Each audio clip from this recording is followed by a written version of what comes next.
इस चैनल पर आप सभी का स्वागत है। कंप्रीहेंशन सीरीज की अगली वीडियो यानी डे 3 के लिए जो हमने टॉपिक चूज किया है वो है the smell of bread and the sound of money. तो हर वीडियो की तरह सबसे पहले हम लोग इसके वोकैबुलरी को डिस्कस करेंगे, फिर रीडिंग करेंगे और उसके बाद इसका एक्सप्लेनेशन देखेंगे। हमारा सबसे पहला वर्ड है स्टिंगी। स्टिंगी मतलब होता है कंजूस। इसका समानार्थी शब्द होता है स्टिंगी का मीन और पार्सीमोनियस। मीन मतलब भी कंजूस, पार्सीमोनियस मतलब भी कंजूस। नेक्स्ट वर्ड है डिलीशियस। डिलीशियस मतलब होता है स्वादिष्ट।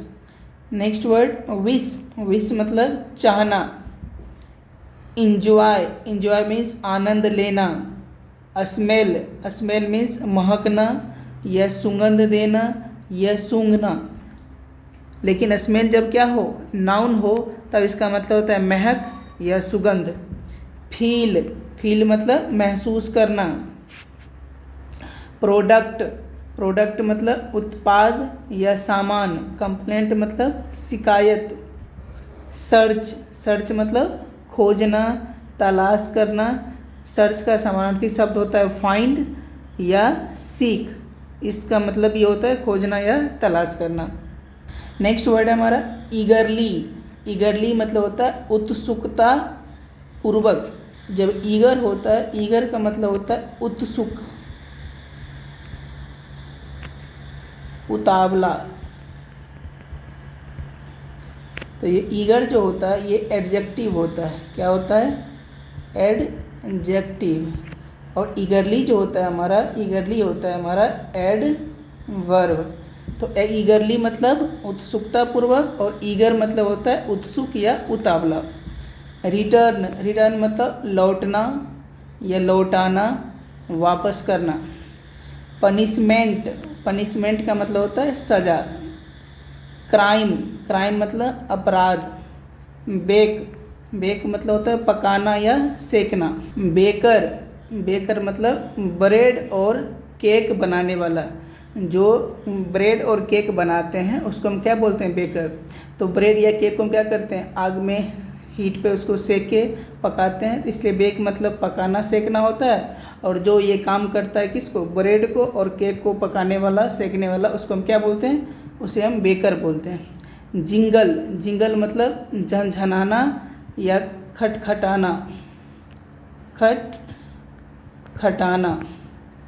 झनझनाना क्या होता है? जब आप देखते हैं बहुत सारी महिलाओं को जब वे रास्ते में चलती हैं तो उनकी पायल क्या होती है? झनझनाती है, तो उसी को बोलते हैं जिंगल। Next stand. स्टैंड मतलब खड़ा होना। तो ये सब हमारी वोकैबुलरी थी। तो आपको इन सभी वोकैबुलरी को अपने कॉपी में नोट करना है और इसे बार बार रिवाइज करके याद करते रहना है, और जो आपको पता हो उसे आप छोड़ सकते हैं।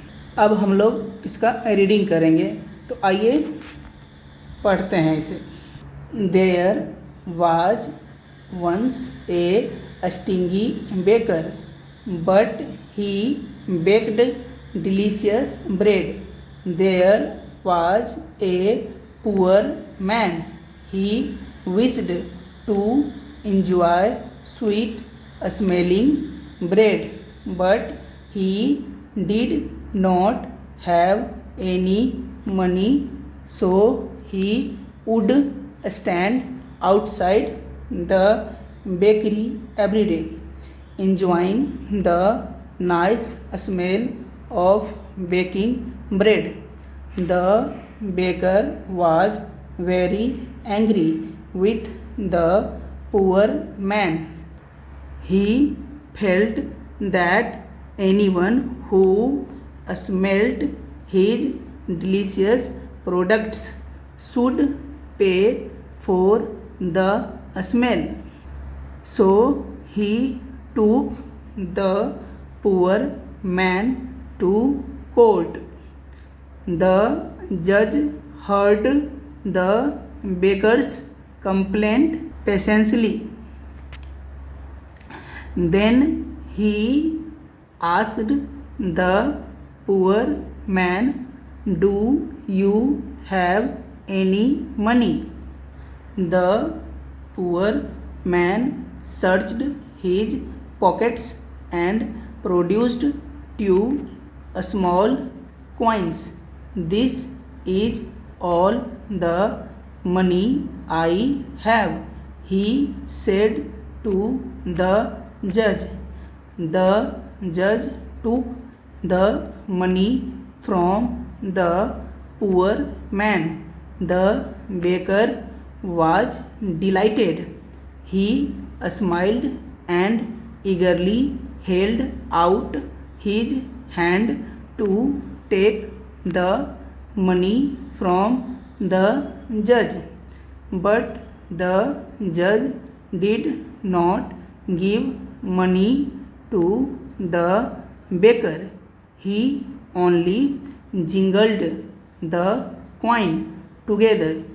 He then returned them to the poor man, saying punishment should fit the crime.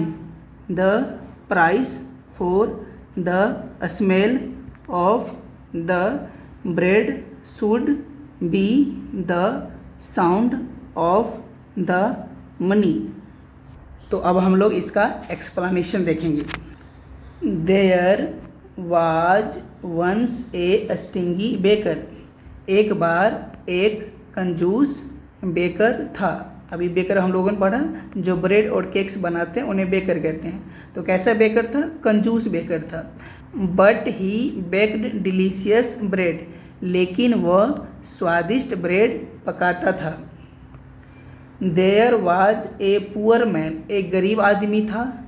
He wished. वह चाहता था. To enjoy sweet smelling bread. वो मीठे महक वाली ब्रेड को इंजॉय करना चाहता था, उसका आनंद लेना चाहता था. बट लेकिन he did not have any money. लेकिन उसके पास कोई भी रुपया पैसा नहीं था. सो इसलिए he would stand outside the bakery every day. इसलिए वह हर दिन बेकरी, जैसे बेक मतलब पकाना सेकना, अब बेकर जो उसको पकाता है सेकता है, अब बेकरी जहाँ पर वो सामान मिलता है उस दुकान को हम बेकरी बोलते हैं. तो इसलिए वो हर दिन उस बेकरी के बाहर खड़ा हो जाता था. enjoying the nice smell of baking bread. उस दुकान में पक रहे ब्रेड के नाइस स्मेल को एंजॉय करते हुए उस दुकान के बाहर खड़ा हो जाता था. The baker was very angry with the poor man. Baker उस गरीब आदमी से बहुत गुस्सा था, क्रोधित था. क्यों? क्योंकि वो उसके दुकान के बाहर आके खड़ा हो जाता था. He felt that. उसे लगा कि anyone who smelt his delicious products. कोई भी आदमी जो उसके स्वादिष्ट उत्पादों को, उसके सामानों को महक लेता है, सूंघता है, should pay for the smell. उस महक के लिए उसे पे करना चाहिए, चुकाना चाहिए, क्या पैसे देने चाहिए उसे. So he took the poor man to court. इसलिए वह उस गरीब आदमी को कोर्ट ले गया फैसला करवाने के लिए, अपने पैसे वसूलने के लिए. द जज heard the baker's complaint patiently. जब वो कोर्ट गया तो कोर्ट में जब बहस हुआ तो जज ने बेकर्स के शिकायत को धैर्यपूर्वक हर्ड किया. हर्ड ये क्या है? हियर का V2 है, फॉर्म है. V2 फॉर्म है किसका? हियर का. और हमने पढ़ा हुआ है हियर मतलब क्या होता है? सुनना. तो यहाँ पास्ट है तो हो जाएगा सुना. तो जज ने बेकर्स के कंप्लेंट, शिकायत को धैर्यपूर्वक सुना. देन तब he asked the poor man. तब उसने, किसने मतलब जज ने, गरीब आदमी से पूछा, do you have any money. क्या तुम्हारे पास कोई पैसे हैं? उस गरीब आदमी से पूछा जज ने. The poor man searched his pockets. तब पुअर आदमी अपने पॉकेट में खोजने लगा पैसे. And produced 2 small coins. और 2 छोटे कॉइन्स निकाल के दिया, प्रस्तुत किया जज के सामने. लीजिए महाराज, this is all the money I have. यह वो सब पैसा है जो मेरे पास है. ही सेड टू द जज, उसने जज से कहा। द जज took the money from the poor man, जज ने गरीब आदमी से वो पैसे ले लिए, जो भी पैसे उस गरीब आदमी के पास था। The baker was dilated, dilated का मतलब होता है प्रसन्न, डिलाइटेड का मतलब क्या होता है? प्रसन्न यानी हैप्पी। बेकर बहुत खुश हो गया, वाह जज ने तो उससे पैसे ले लिए। He smiled and eagerly held out his hand to take the money from the जज, वह मुस्कुराया और ईगरली मतलब उत्सुकता पूर्वक अपना हाथ आगे बढ़ाया जज से वो पैसा लेने के लिए। बट द जज डिड नॉट गिव मनी, लेकिन जज ने पैसे नहीं दिए। किसको? टू द बेकर, बेकर को जज ने पैसे नहीं दिए। ही ओनली जिंगल्ड द कॉइन टुगेदर, उसने सिर्फ कॉइन को एक साथ हाथ में लेकर उसको झनझनाया, खटखटाया। He then return them to the poor man, ये देम किसके लिए आया है? ये आया है कॉइन के लिए। तो जज ने उस कॉइन को क्या कर दिया? गरीब आदमी को वापस लौटा दिया। सेइंग, कहते हुए, punishment should fit the crime, सज़ा जो है वो क्राइम के अनुसार होना चाहिए, मतलब जैसा क्राइम रहेगा सज़ा भी तो वैसा ही मिलेगा। अगर उसको सूंघने से उसके सम्मान का वो पैसा चाहता है तो खनखनाने से भी तो उसे झंझना देने से भी तो उसे पैसा मिल गया।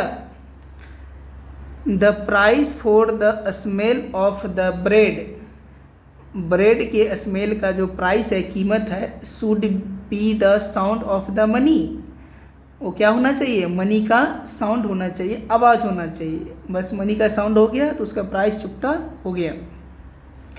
तो ये सब थी इसकी पूरी कहानी। उम्मीद करते हैं आपको ये अच्छा लगा होगा। दोस्तों, अगर आपको ये वीडियो अच्छा लगा होगा तो इसे लाइक करें, चैनल को सब्सक्राइब करें और अपने दोस्तों के साथ इसे शेयर करें ताकि वो भी इसका फ़ायदा उठा सकें। Thank you very much for watching this video.